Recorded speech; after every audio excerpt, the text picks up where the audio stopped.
Well, hey everyone. As things are sort of calming down here a little bit in the calm before the hay storm, still have a few repair things I need to do that I'm on other people's timelines for. I thought I'd take a second to do an equipment tour.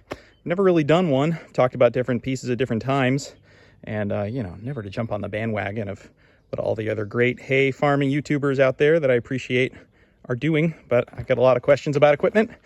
I have a minute, so thought I would talk about it a little bit. Maybe I guess first off, in case there's any new folks tuning in, I'm about a 50-acre hay operation in western Massachusetts. I do all small squares, all dry. It's all on leased acreage, which I haven't really talked about. I should probably do another video there too. All I own is my house and this driveway and enough space for our chickens. Everything else is free leased hay fields up here in the hills. 3 different barns that I use, and really piecing it together as I move this traveling circus around town. So here's my Massey 275. It's a 1976 model. I bought it in 2019. It actually came from very northern Vermont. It was like one town south of the border, and it was in Quebec before that. So I don't know if this tractor actually speaks French or what. But I got it in 2019 towards the end of the season, knowing that I really needed some tractor redundancy. I'll talk about that in a little bit. But with a 75 horsepower, give or take tractor, new tires on it in 2021, put a roll bar and canopy on it. And this has really made some good reliability and a nice, strong tractor in a pretty modest size package. I'm not sure I really want a tractor bigger than this for the ground that I cover, the hills that I do. I do most of the baling with it, sort of split duty on mowing with the 165, and do a fair amount of tedding with this tractor too, and maybe some more raking now that I've got the rotary rake. But really having 2 main tractors that I can split the duties between and feel comfortable running everything has been really important to me, both for equipment redundancy if one of the tractors goes down, as well as times that I'm chasing different fields and different spots, and it's nice to have one parked at each that can do everything. Okay, moving right along, we've got the trusty Massey 165. This is a 1968, I think. Got it in the very end of 2015, so really before the 2016 haying season. Didn't have my thrower yet. This was the first diesel and really kicking things up to a different caliber on the farm. I was only doing maybe 20 acres back then as opposed to the 50-ish now, but this allowed me to take quite a jump, have more reliability. As far as the 3 tractors I have, I think this is the strongest running, fires right up, has plenty of horsepower to pull the Baler and Wagons on the hills that I have. I did new tires on it back in 2016, and those, they weren't nearly as good tires, and I wore them down quite a bit with road travel. So I finally got these new tires on there last fall. The one hiccup is I barely put an hour on this tractor since the new tires, and you can't see it right now, but I've got a rim guard leak, which is the molasses beet juice loading that's non-corrosive. They're hopefully going to come out either tomorrow or next week and do a replacement of that tube for me. They said they're discovering issues with the valve stems delaminating from the tube on this size, so I'm really hopeful that they'll work with me on that. So that's a little unfortunate as an aside. The thing I had issue with back in 2017, so a year after I had it, the PTO clutch pack went bad, which was fun because I did not have the 275 yet. So I was in the middle of mowing a field with my old 3-point disc mower, and taking corners, I suddenly started hearing the mower slow down, even though the RPMs of the tractor hadn't changed. And by the time I was done mowing that field, the mower would almost come to a complete stop in heavy material. So I was without this thing for 6 weeks, right in the middle of haying season in 2017. And all I had was the 135 to fall back on, and my longtime haying mentor's tractor he let me borrow. So knock on wood, that got fixed. They put some refurbished parts in it because brand new was going to be, I think, $8,000. And I said, nope. So it's, knock on wood, it's held up since then. I'll say a lot of knock on wood. I think those of you running older equipment know exactly what I'm talking about. But yeah, it's been a beautiful tractor otherwise. And really splits the duty with the 275 nicely. 10 horsepower difference between them. Less weight on this one, but the new tires should really get me back into business feeling confident on hills, pulling the whole Baler train, etc. I also put the roll bar and canopy on this in 2022. Actually did that one after this one. That roll bar canopy was 2020. I used the National ROPS rebate program, which 70% reimbursement for roll bars. It's actually pretty nice. And then also in 2022, when I got the mower, I put a hydraulic multiplier on this tractor because it only had one set of remotes. So it took a little thinking, but it's actually not too hard to just toggle between the two, and then the regular remote runs either the left one or the right one. The 275 luckily already came with two sets of remotes. So the 135, this little droid and I have been through a lot together, is what you'll hear me say a lot. It's a 3-cylinder gas Perkins. I bought it in 2012 before I really started haying. Used this exclusively for my first 4 seasons, well before I had the kicker, much smaller mower, smaller tedder, smaller rake, but still same baler. And this thing has been really impressive. It has carburetor things that, you know, I don't end up using this one as much these days. Sadly, it doesn't have any roll bar, no canopy, no power steering, and being gas ends up actually being a little bit less fuel efficient than even the 165. So, but I use it for fertilizing. I use it as a spare for tedding and raking when I need it, moving wagons, having this staged up at one of the barns I use to pull wagons under cover. And it seems to be running well right now. And, you know, I look forward to using it when I can. I think I will always have it. And it's a nice third little tractor to have as a spare and to do other little things with. Okay, I guess on through the haymaking process then. So my mower is a Vermeer TM610 disc mower. I bought this brand new, which is still crazy to think about, but I bought it brand new in the spring of 2022. Got delivered right after it started first cut. Really got to kind of try it out as we went. I think I'll do a more in-depth review video about this at some point. It's got 6 discs, 8.1 foot cut, no conditioner. I've talked about that a lot. I've got a whole other video about it if you're curious, but I do prefer no conditioner, and I'm the crazy one saying that up here in New England where it seems like everybody has them. But doing all grass hay, I have not noticed any downsides, literally. I ted it maybe an extra time. Yeah, no, I'm sure I ted it at least an extra time, but with the horsepower requirement that I need, the cost, and this is where I get really crazy. I think even quality of hay that I put up comes out really well for it. I did have to put a skinnier tire on this. I think I've talked more about that in the past, and I maybe will do a more in-depth video in the future, but I was having a trampling problem with the outside edge of unmowed grass with this mower the whole first year I had it, and a narrower tire really seemed to solve that. Swath board add-on also seemed to help. But other than those couple of little quirks, I absolutely love this thing. It's completely changed my mowing game, moving from a little 5.5 foot cutter up to an 8.1, well, call it 8 feet. But having that reliability, both tractors can run it well. Both bigger tractors can run it well. Have not tried the 135 on this. So here's the tedder. It is a Vicon RS410T, T for trailed, as far as I know. I picked this up in 2017. I have no idea what year it is. I would have to guess 90s or maybe 2000s. The rims were in rough shape. I had to do some interesting stuff there with trying to get the right size rim to fit that wouldn't quite go around the guards. Had to cut one of those off. Had the lift assist springs because there's no hydraulic lift on this. It's all manual, but those springs really take the weight off of these. But I've broken 4 of those springs, and there's only 2 on the thing. So they have this real weak point right where the coil meets the hook that goes around each of these posts here. And I'll usually be driving along in operating position. It's never broken while it's being folded. I'm always careful though. And I'll hear this twang and I'll know exactly what it is. And then I've got to risk hernias for a little while, use straps to hold it up. But this thing's held up remarkably well. I kept thinking, you know, over the years that, oh, this might be the last year I have it. Picked it up for $750. And at that point, just running it, taking care of it, not putting too much into it. The pins where the arms fold really should be redone, but instead what I've done is welded on these tabs to take up the slack and make it still stay nice and tight. And right or wrong, probably wrong, but I did that good 5 years ago, and it really doesn't seem to be getting any worse. I always carry an extra spare tire on a rim because inevitably something goes flat or starts to wear. The other really weird thing about this tedder, which I think is the case with every other similar one of these, there's also the RS510T, which is wider. I think you see those around a little more. I think it's also the same as a Fanex.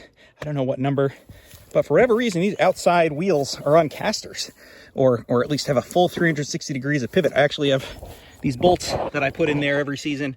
They last for a while, and then they break and they come out. But for some reason they designed this thing with those wheels being able to spin all the way around, and it just takes a lot of abuse. Going along and seeing those wheels flapping all over the place. I really wish they were rigid, but I'm not about to weld something or drill something, or I don't know. Just using it.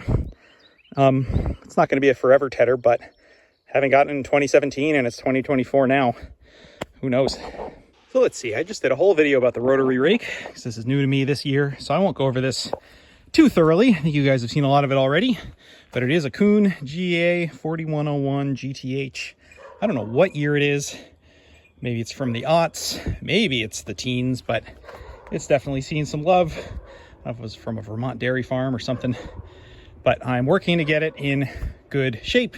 Everything's in operating position. I have taken the plunge for a constant velocity U-joint after discovering that the 135 also does not like this non-original one that came with it. So that is about $1,000 for the CV joint, which I'm not thrilled about, but allowing all my tractors to run it without terrible noises. And even though the 275 doesn't make a sound with this, I feel like it's an investment to protect the PTO on that thing too. So anyway, other than that, we'll see how this goes this year. I'm really, really hopeful for some nice, fluffy, aerated windrows. But that brings me to the trusty New Holland 256, which I am not getting rid of. I'm sure I'll have times where using this is just fine. Might be nice to have 2 rakes on some of the, well, bigger fields for me. I'm sure a lot of other people chuckle at that. But, and just a backup, just in case something goes wonky on this. There's a lot of moving parts, especially with a used rotary rake. So, you see 256 is everywhere. It is all reliable. I got this in 2017 also towards the end of the season when my old 3-point Massey one started to have the bearings go bad, and I was getting tired of that thing anyway. So I don't think I've had a single problem with this. And yeah, well, I might be jinxing again, but so having this as old reliable backup, and probably still use it a bit anyway this season. And I suppose that brings me to the Baler. I could spend a long time talking about this Baler. And maybe I should do a whole separate video at some point. It is a Massey Ferguson 124. I think it was built in the 70s. I don't have a year on it. And I have had this baler since day one. The first year, 2012, did this really small amount of hay, and I borrowed it from another person also doing a small amount of hay, and then ended up buying it from him. Same model that I grew up using with my hay mentor, Doug. He also has a 124, slightly older one. For those of you that know these balers, the slightly later 124s and 128 100 series basically have this wider covering, as well as a cover that covers more of the knotter. You can't see any of the knotter when this is down. Whereas the slightly older ones, like the one Doug has, it's just smaller shields. I don't know what the change was.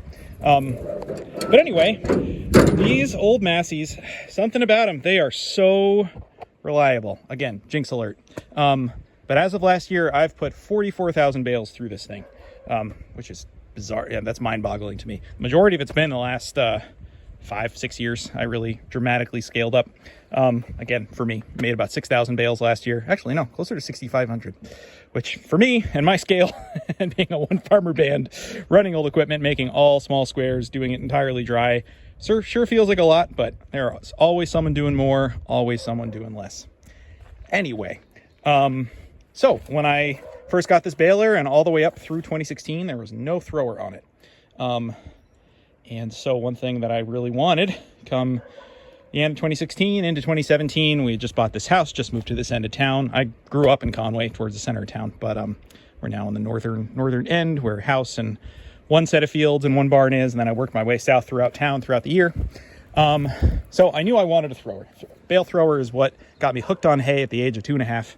Wouldn't shut up about it. Couldn't stop watching it next door.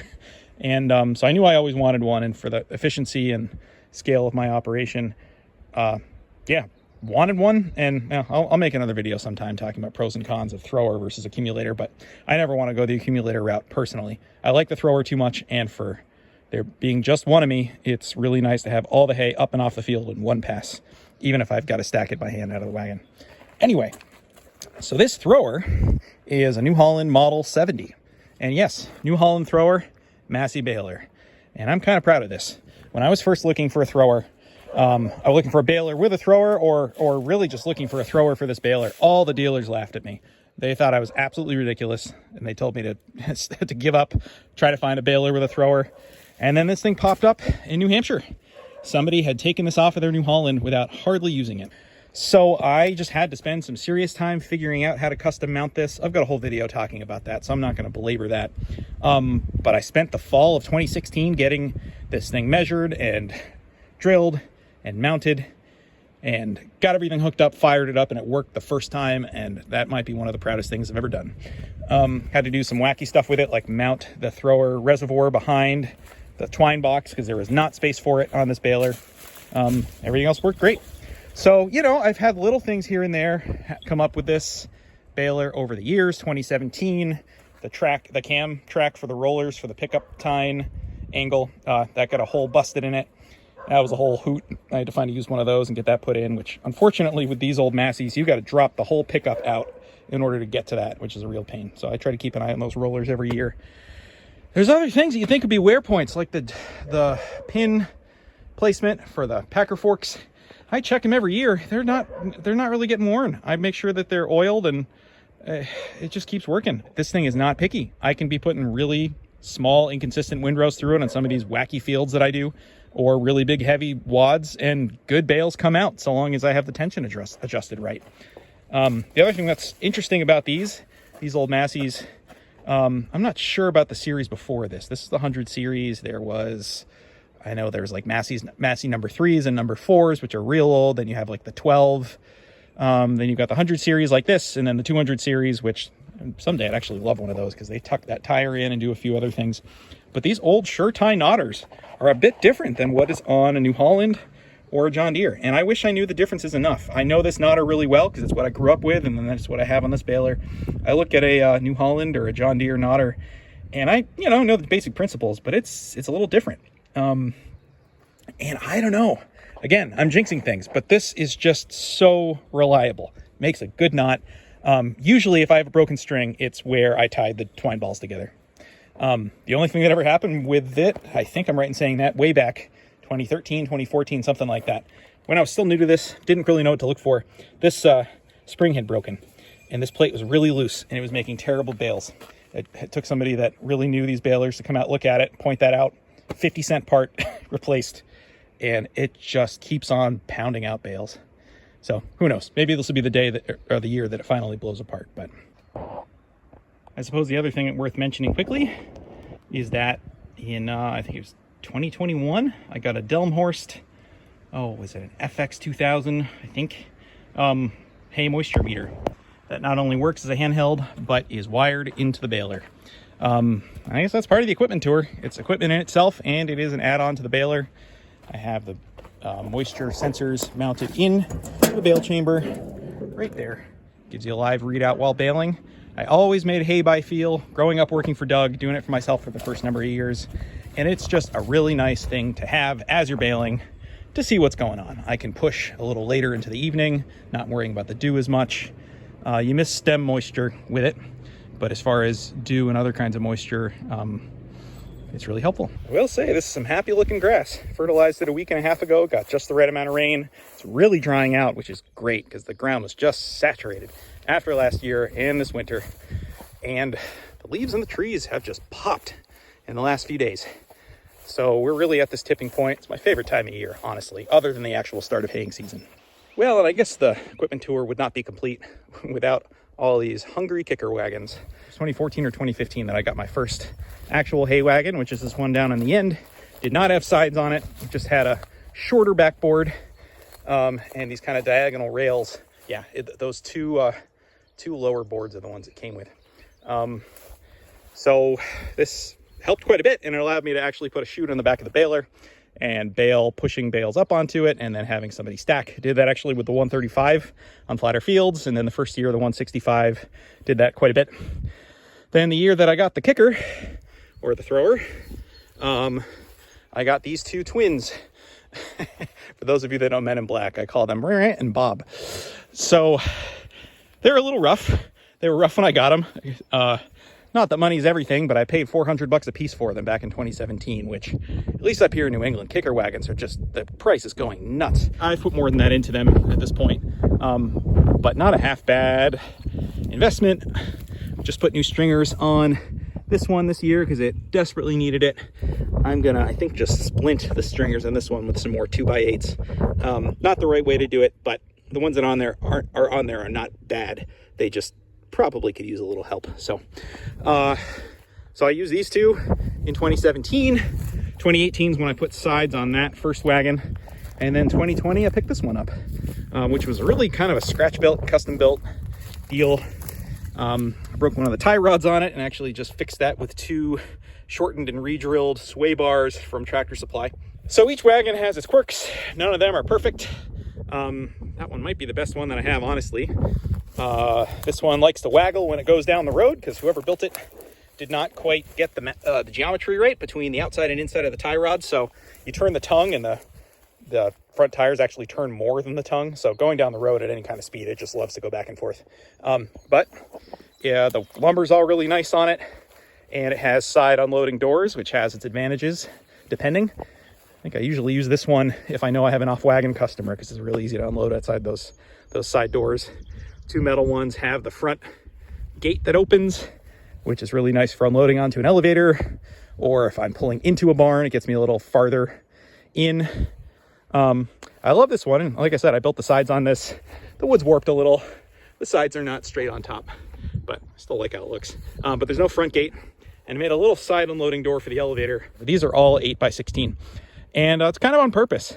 With this topography and the number of times that I've broken the rear baler hitch and all kinds of stuff, tipping wagons, pushing tractors, breaking hitches, you know, if I had all nice flat fields, I'd love some bigger wagons, but this kind of keeps me honest and keeps me, I don't know, not putting too many bales on at once. Because I can usually, unstacked with the kicker, fit about 100, maybe 120 per wagon, but they start spilling out at a certain point. Stacked could be a lot more than that. I think I've gotten 160 totally stacking one of those wagons, maybe a little less than that.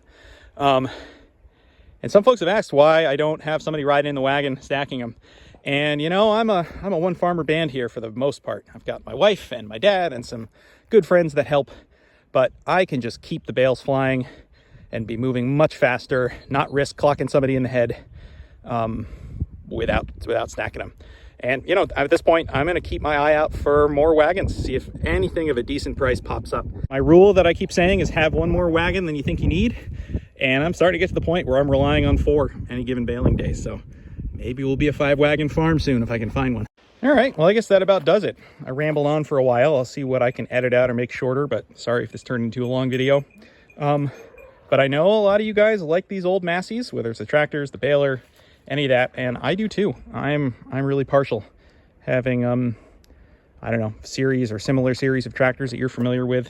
Aside from PTO clutch pack issues, which I know happens, the Perkins engine, my God, just reliable. You keep oil in that thing, and I don't know if it'll run forever, but they just do so well. So anyway, I will leave that there. I might just have a couple weeks here till haying season because I'm always the earliest crazy person to start once there's something mowable. Yeah, I'll talk more about that, I'm sure. But anyway, thanks for tuning in.